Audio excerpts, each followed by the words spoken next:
자, 오늘도 명쾌한 해설을 해주실 뉴스 전문가 두 분 스튜디오에 나와 있습니다. 먼저 김영우 전 국민의힘 의원 오늘 시간 함께하겠습니다. 안녕하십니까? 네, 안녕하세요. 어서 오십시오. 예. 자, 이어서 김효은 전 민주당 부대변인도 오늘 또 함께하겠습니다. 안녕하십니까? 어서 오십시오.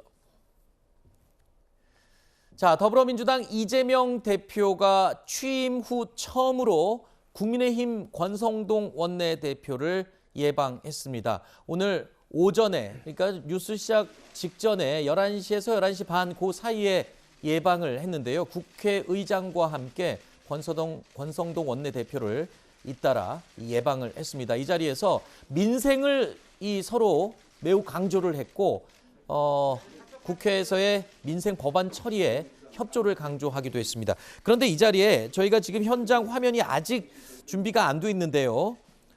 제가 전에 듣기로는 미묘한 긴장이 흘렀다고 해요. 뭐 취재기자 말로는 얼굴은 웃고 있지만 서로 티카티카 했었다 이렇게 얘기를 합니다.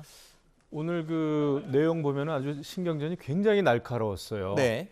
그러니까 첫 만남인데 권성동 그 국민의힘 원내대표가 이재명 민주당 당대표에게 얘기했습니다. 이재명의 민주당 만들겠다고 했는데 네. 드디어 된 것에 대해서 축하합니다. 가시가 좀 있습니다. 가시가 아주 날카롭죠. 세죠. 이재명의 민주당 네. 이야기하는 것은 굉장히 사실은 이재명 후보가 당대표가 된다, 확실하게 된다라고 하는 네. 어차피 당대표는 이재명이다. 이런 거에 대한 좀 비판의 목소리 아니었습니까? 네. 그리고 지금 민주당이 또 뭐 이재명 당대표 방탄으로 이제 흘러가고 있는 이 분위기. 네. 이거에 대해서 사실 외부에서 비판할 때 이재명의 민주당은 별로 썩 좋지가 않다. 네. 라는 거였는데 이 자리에서 권성동 원내대표가 이재명의 민주당 만들겠다고 했는데 드디어 네. 된 것에 대해서 상당히 좀 냉소적이죠. 자, 그렇다고 해서 또 이재명 대표가 가만히 있지 않았습니다. 화답을 했는데 호칭 가지고 얘기를 했어요. 근데 이 호칭이 굉장히 드라이해 보이지만 그냥 몸이 건조해 보이지만 여기도 역시 가시가 놓쳤습니다. 원내대표 겸 당대표 직무대행님이라고 했습니다. 지금 당내 혼란한 상황을 네. 그대로 한 단어에 쑥 담아서 그냥 되돌려줬네요. 그렇죠. 그러니까 지금 권성동 원내대표 겸 네. 당대표 직무대행까지 하고 있다.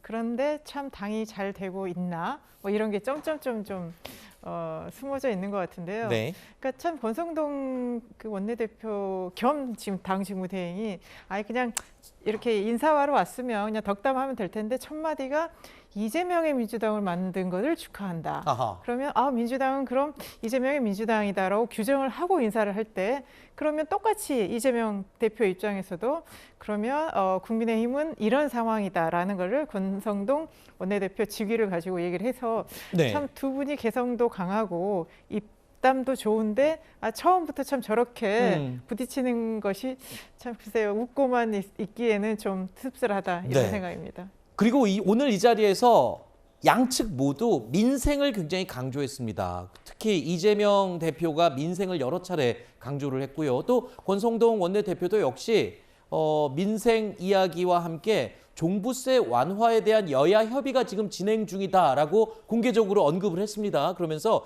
이에 대해서 좀 이재명 대표가 좀 관심 있게 들여다봐달라 이런 부탁의 말도 했어요. 이 말은 이제 곧 있을 이 국회 민생 법안 처리에서 야당의 협조를 좀 구하는 그런 이야기가 아닐까 싶은데요. 그렇죠. 기본적으로 야당이 또 다수기 때문에 네. 야당의 협조 없으면은 이런 그 정책 법안이 통과가 되기가 어렵죠.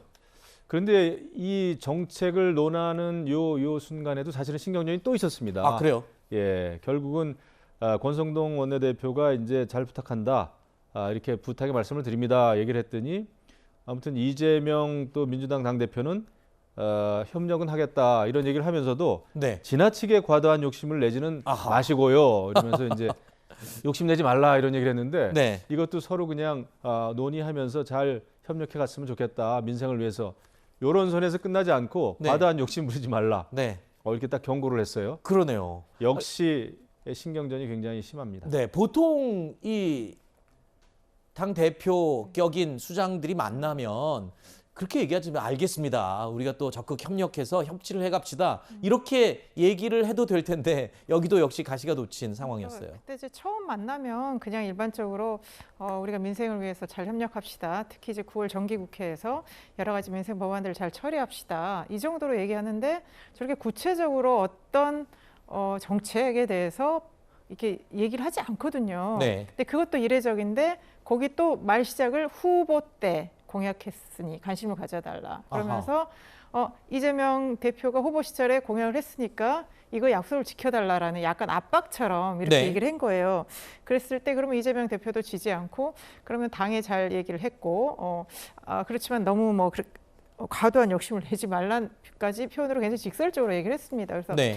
지금 이제 그 1주택자 종부세 관련해서 상당히 지금 논란이 되고 있지 않습니까? 뭐 그 추경호 경제부총리가 이걸 빨리 야당이 민주당 협조를 안 해주면 뭐 50만 명이 굉장히 뭐 불이익을 받는다. 네. 뭐 이렇게 얘기를 했고 그렇지만 이제 민주당 입장에서는 여러 가지 지금 합의는 가능하지만 그러면 종부세 부과 기준을 올리는 문제에 대해서는 네. 또 다른 입장을 갖고 있기 때문에 이런 것들이 이제 앞으로 그 정기 국회에서 민주당은 이제 논의하면 된다는 건데 오늘 처음 만나는 자리에서 권성동 원내대표 겸 당 직무대행이 저 문제를 꺼내서 또 신경전을 한다는 것은 나름 이제 어떤 여론전을 통해서 민생을 잘 하고 있다. 네. 그런데 야당이 마치 발목을 잡는 것이다. 라는 그런 좀 여론전을 하려고 하는 그런 의도가 있지 않았나 싶습니다. 알겠습니다. 첫 만남은 비록 조금 이 긴장감이 도는 가운데 이루어졌지만 글쎄요. 앞으로 있을 정기국회에서 민생 법안 처리에 있어서는 여야가 좀 협치의 모습을 보여주었으면 하는 바람을 가져보겠습니다. 자, 이에 앞서서 국회 예방에 앞서서 민주당에서는 오늘 오전에 최고위원회의가 또 열렸습니다. 이 자리에서요. 정청래 최고위원이요. 이재명 대표를 둘러싼 이른바 사법 리스크에 대해서 다시 한번 두둔을 하고 나섰습니다. 권력이라는 게 잡으면 우리가 안 시켜도 알아서 경찰들이 입건한다. 여러분 기억나실 겁니다.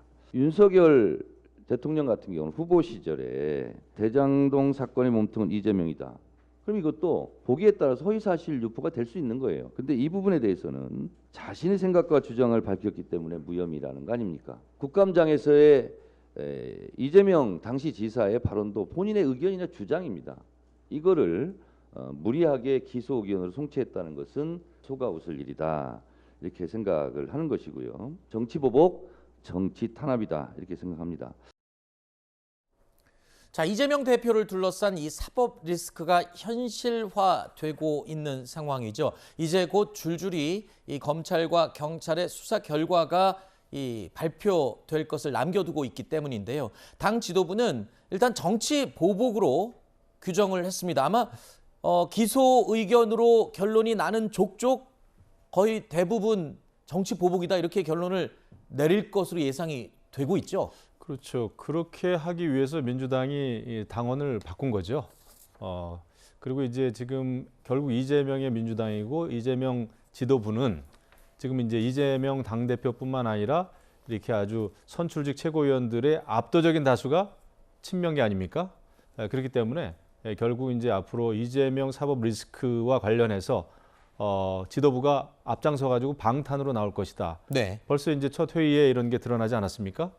그런 면에서 이제 정책적인 협치와 협조가 가능할 것인지 그것까지도 이제 우려가 되는 겁니다. 네. 사실 오늘 뭐 이재명 또 권성동 두 사람이 만나 가지고 신경전을 벌였습니다만은 그게 단순한 신경전이 아니라 양 정당이 지금 서 있는 어떤 본질적인 문제인 것 같아요. 네. 그래서 앞으로 아마 굉장히 심한 혈투가 예상이 좀 됩니다. 네.